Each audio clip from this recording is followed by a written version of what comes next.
On episode 320 of the Tennis Files podcast, you'll learn how to prepare for your matches, the 6 essentials. Hey there, welcome to another episode of the podcast. And today we're going to be talking about the essentials to help you prepare for your matches. I've, at one point or another, not done all of these things. So just want you to learn from my mistakes and from what I've learned from other great experts that I've interviewed on the podcast or have had on my summits and whatnot. So, some of these might seem like really small mistakes, but I guarantee you that they can cost you a match. Even, making one small mistake, a subset of each of these categories, these matches that you play often come down to just a couple points here and there. So let's get to it. Oh, and before I get to it, actually, I just wanted to mention what an amazing U.S. Open with Coco Gauff winning, which is so cool. She won the City Open nearby where I live, and then she went on to win the U.S. Open. Great match over a really tough opponent, it's Aryna Sabalenka, who made quite a few errors, I would say, but Coco used her athleticism and really deservedly won the match. And then you have Novak Djokovic winning his 24th Grand Slam. Pretty amazing. Pretty funny too, actually. I think when they cut to, was it a baseball game or a football game? I can't remember which one. One of the stations, they said, congratulations to Stan Wawrinka for defeating Novak Djokovic. So I thought that was pretty hilarious. But yeah, just the longevity of Novak is incredible there. So yeah, I hope you enjoyed that one. A lot of crazy tennis news as well with, I'm blanking right now. Simona Halep actually getting banned for 4 years. So that's another crazy headline there. But yeah, anyways, just some tennis news that I'm sure you've hopefully heard about or watched, and pretty interesting stuff. But this podcast is all about helping you improve your tennis game, not just the latest tennis gossip. That'll probably be a different podcast that I create someday. Maybe not. But anyways, key number one, which is also a mistake if you obviously reverse the statement. But the number one key number one is to have all your essential equipment ready. So this can be anything from your grips to your towel, your sunscreen. I mean, first off, with having either a replacement grip or over grips, whichever one you prefer to use, it makes a huge difference if you have to use an old grip, one that's worn down or one that's sweaty, has lost its tack. If you like tacky grip, I mean, the grip is the foundation of all your strokes. So I can really feel the difference, when I'm using a worn out grip versus one that's really secure. Like let's say when you have a Wilson Pro Over grip or a Yonex Super Grip or a Torna grip, which these three I'm actually retesting out right now. And when you put a fresh one on, you just feel like your grip is locked in. But if you overuse the grip, then after a while, then it's going to feel slippery. You feel like your volley grip or your ground strokes are not secure. It can also damage your racket because, loose grip makes you more susceptible to having your racket just fly out of your hand. So you definitely want to make sure you have enough grips in your bag. So check that right now. Actually, maybe not. Maybe after this podcast episode. Yeah, wait a little bit. The next piece of equipment is your racket, having them strung to spec, not too loose, not too tight. The other day I was playing a match and then I my first racket didn't feel right, and I went to my other two and they also felt off, and it was kind of tough, a little bit tough to adjust, and made it work. But there's nothing worse than having your rackets not feel right, especially if you had the time to string them, but you were too lazy to do that. Trust me, again, I know all about this. But you do want to have those rackets with the proper tension in there, the proper string, and it's really not worth it to try to cheap out and keep your strings in forever versus having a crappy experience or losing a match. Imagine having to explain that to your partner if you're playing doubles and saying, yeah, my rackets, just the strings were horrible. And they say, oh, didn't have time to string, buddy? I mean, you probably did, or, had the chance to give them to a stringer. The next piece of equipment there in this first category of having your equipment ready to go is the towel. So I used to keep forgetting my towel, and my grip would also get drenched after a few games during the summer. I'd just in general be drenched, obviously, and that definitely was not great because you can obviously use your towel to dry off your grip, dry off your arms so that you're not leaking a ton of sweat on your grip. These days, I keep 2 towels in my bag and then a spare towel in the trunk as well, just to make sure that I'm prepared with that. It's really nice to have a towel on a hot day, believe me. Also, sunscreen, of course, that's self-explanatory. You want to keep your skin healthy there, so you do want to have that in your bag, or at least applied before you come to the court. But you probably want to keep it in case you have a long match, you need to reapply it. Also, hats. Hats help a lot when it's sunny outside. They help absorb sweat as well. So, really essential piece of equipment unless you truly are bothered by wearing a hat. But I recommend that. Or if you don't like a hat, hats, just wear visors, just like Roddick. Also, wristbands. Really enjoy using wristbands. They help prevent the sweat, again, from your arms leaking onto your grip. So I've really noticed a huge difference actually when using a wristband on my racket arm, obviously, my racket wrist, versus not using one. The longevity of my grip, which I use over grips on top of the regular grip, is much higher, of course, because it gets less sweaty. So wristbands, highly encourage them. They also, interestingly, kind of keep your wrists kind of more secure, like locked in. So that's kind of nice too. Also, extra shirts. I see a lot of people forget extra shirts, and it really sucks having to hop in the car with a sweaty shirt, and you can certainly get sick, especially if it's a hot day, and so you feel like you want to put the AC on in your car, or also if you've played inside and it's wintertime and now you got to walk outside with a cold, outside in the cold when you have a sweaty shirt on, that's not good. So you want to keep extra shirts in your bag. Also, a long sleeve or a jacket if it's cold. So having your essential equipment ready is really going to help you feel secure, confident, and able to perform at your best. So these may seem like small little things, but believe me, they add up. The second category, the second key here is performing a dynamic warm-up. I will link to my dynamic warm-up video in the links to this show on the show notes page. And you can also just go to tennisfiles.com/YouTube or search Tennis Files on YouTube. Actually, search Tennis Files Dynamic Warm-Up and you'll find it. But the dynamic warm-up really is crucial in helping you prime your body to perform, to prevent injury as well. Dynamic warm-up certainly will make the difference between performing well and getting an injury, because your body's going to be particularly susceptible to injuries when it is cold. I've pulled my calf a couple times when my body was cold. And I actually use calf sleeves these days just to protect against that. So that's a good thing to use if you have that particular issue. But yeah, all the pros perform dynamic warm-ups. I mean, think to when you watch tennis on TV. Hopefully you get to do that. And you always see the players warming up somehow. There's a lot of great dynamic warm-up exercises, as again, is in my YouTube video. A lot of people have used and enjoyed. There's a few of these exercises would be jumping jacks, leg swings, lunges, straight leg march, side lunges, things like that.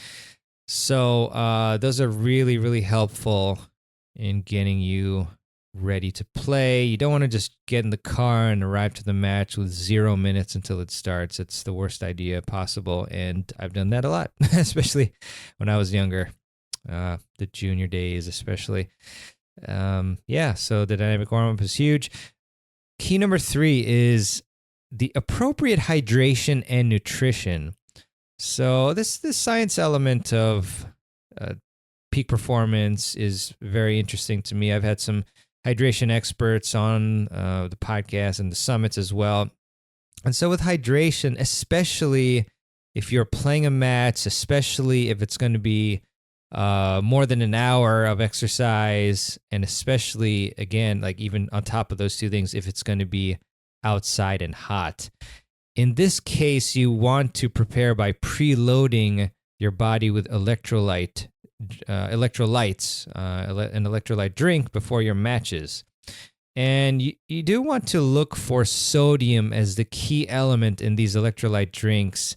That's what you want to focus on, because that is what's going to help you prevent cramping. A lot of people are still under the false notion that potassium is the most important electrolyte or element that will help you with cramping, but in fact, it is sodium. So you don't want to look for that in your drinks there. And the amount of sodium that you need, unfortunately, I can't give you a cookie cutter answer, although I will give you some guidelines in about 37 seconds. You can time me. We'll see. But it depends. If you sweat a lot and you notice like white salt streaks on your clothing, that means that you are a heavy sweater. If obviously you don't sweat much, you don't see any of those white marks, then you are not a heavy sweater. So I would personally recommend that you go to the Precision Fuel and Hydration website, and that's one of the experts that I've talked to, an expert from that company. They make hydration drinks, so shout out to them. I'm not getting paid or anything for mentioning them, but just one that stands out to me. And they have this cool test that you can take free of charge, and they just ask you some questions, and voila, they tell you what you need. So the guidelines here for preloading, and they give you more guidelines beyond that of like during the match and after the match and whatnot. But for preloading, about 90 minutes before the match, if you don't sweat much, then you're going to want to preload with a drink that has around maybe 500 milligrams of sodium. Obviously, you can take multiple drinks too, just adding up to 500 milligrams. If you sweat a lot, so when I did my test, this is the result I got, that I was kind of on the like medium to high level. I would want to preload with 1,000 of sodium drink. And they actually have like, specific drinks for these levels. And then if you sweat a ton, you notice like a ton of salt, like white streaks on your clothing, your hat, your shirt, etc., shorts, then you want to preload with 1,500 milligrams of sodium. So these are the different levels here. I think if you look at your standard Gatorade, they have something like 200 to, I'm sorry, if you look at the now the standard Gatorade is even less, but like the Gator Light, Pedialyte, I think they have something around like 300-ish milligrams of sodium in the bottle. So you do want a little bit more than that to preload with that at the minimum. So I would bet that the vast majority of you do not preload like this. But again, this preloading ritual is you'd need to do this if you're playing in hot conditions and you're playing a match and it's going to be over an hour, which most matches are over an hour. So just some rough guidelines. But again, I would recommend that you actually just take some sort of sweat test. It doesn't have to be at the Precision Fuel and Hydration website, but just somewhere. And just even the mere fact of you being more cognizant of preloading with electrolytes before your matches, I think is going to help you a lot than what you were doing. So just some rough guidelines there. And then, as I mentioned, brands. So you've got Precision Hydration Fuel, you've got Gator Light, which I also like quite a bit actually, which they pretty much mimic Pedialyte, except whatever flavor that is like, it's like clear or like kind of misty white color, because it doesn't have artificial colors. That's why I choose it pretty much. It's like something cherry. Oh, I have it right in front of me. Fantastic. It's like glacier cherry or something like that. So that's the one that I like to drink. It's just so easy to buy that and then drink it, obviously. um, Also, Noon tablets as well. I remember forgetting to bring my Gatorlyte. I didn't have a pH pack, and so I used the Noon tablets. I just popped it in a bottle of water, and it dissolved fairly quickly. So I've had experience with those three that I mentioned, as well as Pedialyte, which is good. And I think they have a flavorless one, which I would recommend just health-wise, avoiding the artificial flavors and colors or whatever. And then also I've heard good things about Scratch. I want to say it has like 380 milligrams per serving, so that pretty much gets you there for the minimum amount, I'd say, of preloading, which is, I recommended the 500 milligrams. And then as far as eating, I would recommend that you have a meal, a healthy meal that's and I'm actually taking this from the USDA recommendation, a low/medium glycemic index carbohydrate with a moderate amount of protein. And you can have it obviously with your electrolyte drink and water and whatnot. So, example of this would be a bowl of oatmeal with 2 eggs, or turkey, ham, or roast beef sandwich, something like that. But obviously, again, you want to know your body, because some people react to certain foods worse than other people and whatnot. But obviously, having enough fuel in your tank, it really helps a lot. And I know we're talking about preparation for matches, but also as well during matches, the recommendation is 30 to 60 grams of carbohydrates per hour. So once I started doing that, that really helped as well. Just having like a banana and a bar, something like that. So that's really good too. But yeah, preparation definitely includes your hydration and nutrition. So definitely get those electrolytes and healthy nutrition in before your matches. And don't overload on the protein, because it's harder for your body to digest protein. So that's not going to be great if you're feeling super bloated because you had a nice steak sandwich or something before your match. So some Burger King or whatever, have it your way, except you won't, because you'll lose because you won't be able to move. Yeah. Okay. Key number 1, 2, 3, 4. We're at 4 out of 6 already, plus a bonus, of course. Is have a game plan. You don't want to just react to your opponent's play. You want to have strategies and tactics that you can actively deploy in the match. And I remember when I was a junior, I was purely reactive. Luckily, I was athletic and barely missed when I was young and just grinded out matches like that. But I didn't really have any strategy in mind, to be honest, except maybe when a coach of mine would kind of tell me stuff. But for the most part, it's just pure reaction. So you want to have a game plan that uses your strengths as much as possible against your opponent's weaknesses as much as possible. So you do want to ideally write down your game plan, or at least think about it in your head, and then just go into the match, with some simple plans, simple strategies. For instance, you want to tell yourself, okay, I want to work the point to target the opponent's backhand so that I can get a short ball and attack it with my strength, my forehand. Or something like, I want to hit low short slices against a pusher opponent to make them come to the net and volley, which is their weakness, and take away their strength of grinding from the baseline. And if you think you're good at passing, obviously, hopefully you are, or lobbing. But yeah, just have some sort of game plan. Think about it. Think and critique. I mean, it's so important. There's been lots of matches I've been in where I've been losing, or me and my partner have been losing. And had we just gone the same way, and not thought about some sort of other game plan, other strategies, we would have lost. So, I mean, even though we're talking about preparation, that just kind of shows you that you need to have a plan, that thinking about strategy makes a difference. It's not all about just hitting the ball and technique and whatnot. So you need to have a strategy. So yeah, have a game plan.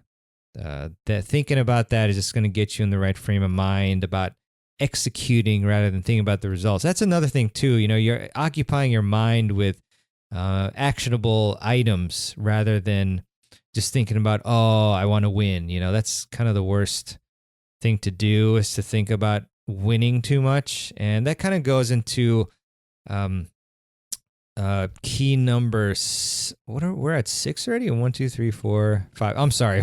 Key number 5 is mindset. So having the right mindset, you want to focus on the process, not the results. And that's the key phrase that my coach gave me in college. Shout out to Keith Purrier, who coaches the Navy women's tennis team right now, back at UMBC. I remember, I've told this story before, but not in a while, where in my freshman year of college, I was playing, I think it was Cornell Invitational, played against a friend of mine from my home section here in the Mid-Atlantic. In that tournament, was up 6-2, 5-1, and I was just thinking at that point how cool it would be to win my first college match. And obviously, as you know, or you can, predict if you haven't heard this story, I lost and just got super tight. I think there was even a shot that my opponent hit on from my match point that was like a little bit out on the side, the left sideline, and I just didn't call it, and then I hit the ball out.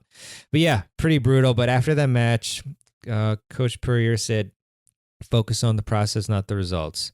So that's really important in not just tennis, but in life in general.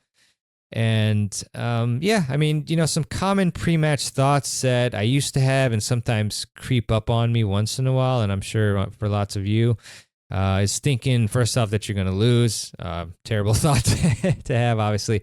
Worrying what others will think of the result. I would do that all the time in juniors before I played somebody. I would think to myself, oh, if I lose, what are my fellow players and parents going to think about this? Just kind of too wrapped up with myself there.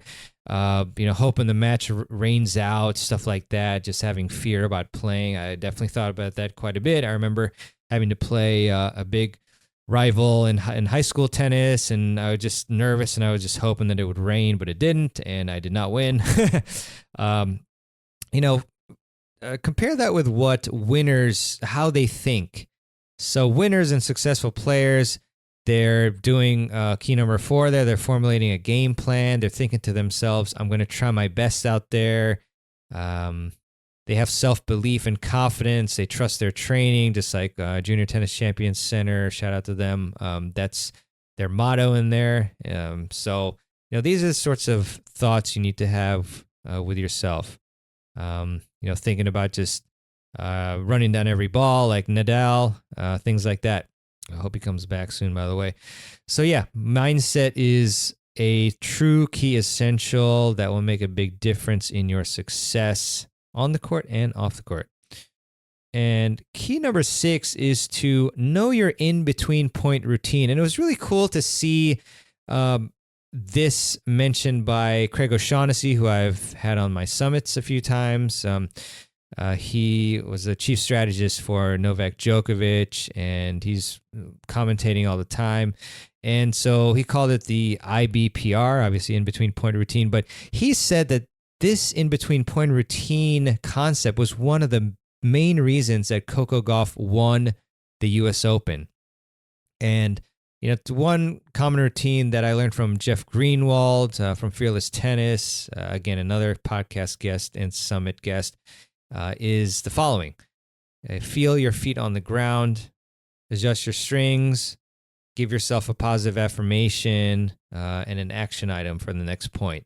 So a simple routine like this in between the point helps you reset and refocus. Also, I would add to that as well as just taking a couple deep breaths too. Just slow the heart rate down, by the way. But yeah, these in-between point routines are powerful, and they just, they help you restore normalcy as well, clear your mind. And like I said, it's very common for players, all players, to lose their focus, to start thinking about external factors. But having this in-between point routine helps you refocus and get ready for the next point. So you got to love the in-between point routine You gotta integrate that. A lot of you, I do not see that on your courts. And then the bonus tip for how to prepare for matches is to train in the same conditions as what your match is going to be. So I'm referring mainly to same surface, indoor or outdoor, ad, no ad, as for example. So I mentioned this in my 5-0 men's sectionals. I think it was a review, or maybe it was a different episode, but a few weeks ago. But what we did was we had our sectionals. It would be outdoor hard court, playing no ad. So that's all we did for several practices before that tournament. And what it did was it made us feel very comfortable with playing outdoor on hard court with no ad. That was just huge. I can firmly say that if we had just practiced on random surfaces, like indoor hard, which we almost did, but then, the team, to their credit, and I felt as well that we really wanted to do outdoor, so we did. But if we had played, indoor hard with ad, and and then the next time outdoor clay with ads as well, things like that, then all of a sudden you're thrown into a situation that you're not as comfortable with, and you're like, oh wow, I haven't been practicing outdoor hard court with no ad lately. Oh no, it's no ad. Wow, pressure, So instead, we felt extremely comfortable in this situation, and my partner and I, so Frederick, shout out to him, a great 5-0 doubles player and singles as well, but we played doubles there. Him and I, we were super comfortable with the ad. We even knew, we're very comfortable and just kind of could sense like who should take the ad point. And we won, I don't know, I would say probably like at least 60%, 65% probably of our no ad points, which was a huge key in us winning both of our matches. It might have been even higher, to be honest. But yeah, I would highly encourage you for your preparation to train in the same conditions. Again, the same surface, and also indoor or outdoor, whichever one that is, and then format as well, ad, no ad, and obviously, doubles. If it's a doubles tournament, play some doubles, play all doubles if possible, or if you're with just one person, you can only manage to get one person out there, then do doubles drills, a lot of cross-court drills, a lot of serving and returning. So I hope that you enjoyed this. It's kind of more of a list of essential, pieces of advice for how to prepare for your matches. And I'm just going to run through them again. So the 6 keys plus the bonus are: have all your essential equipment ready, perform a dynamic warm-up before your matches, employ the appropriate hydration and nutrition. Remember, preloading with electrolyte drinks about 90 minutes before the match, according to your sweat level, as well as having a nutritious and appropriate amount of carbohydrates with protein, and also healthy fats as well. And then have a game plan for your matches. And then also you want to have the proper mindset. So if you're thinking about, some of these negative external thoughts that you can't control, that you have no control over what other people think about you, especially, don't think about that.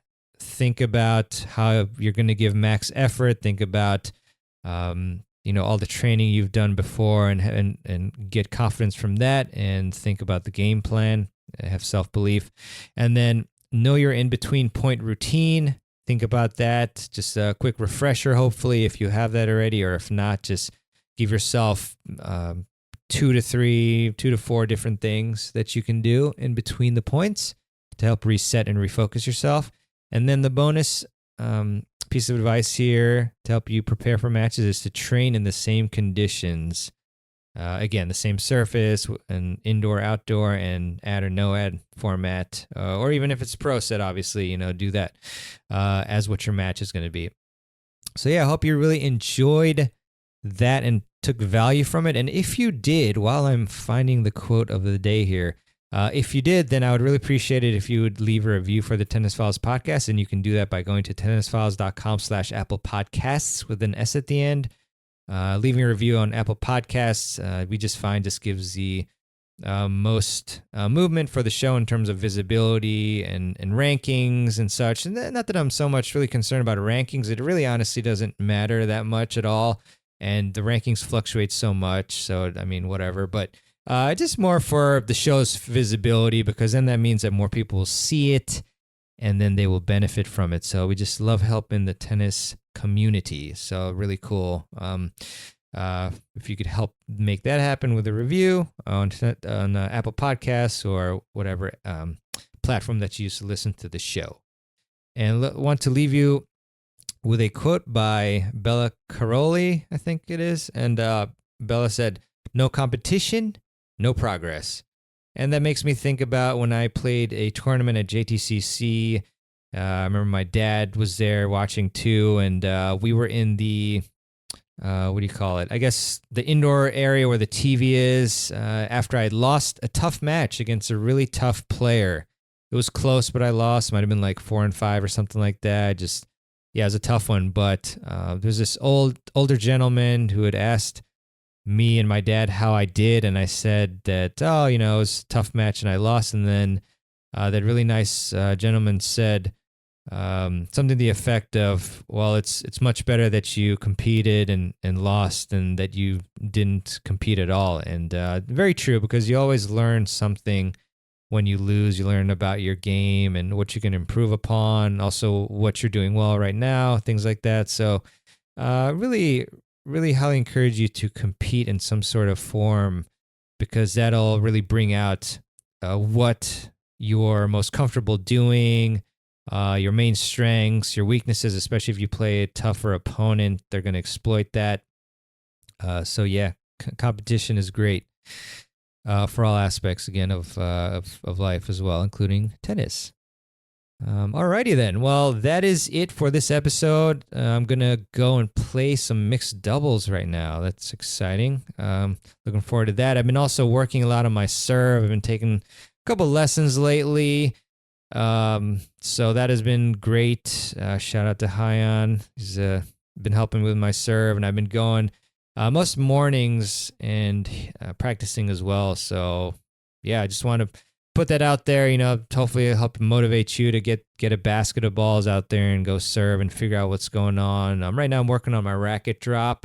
That's been something that's been a little bit too shallow for me. So I'm getting there. So definitely enjoying seeing the progress and, getting more free points these days actually with my serve, which is really fantastic. And it's been attacked much less. So that really just helps so much. So yeah, anyways, yeah.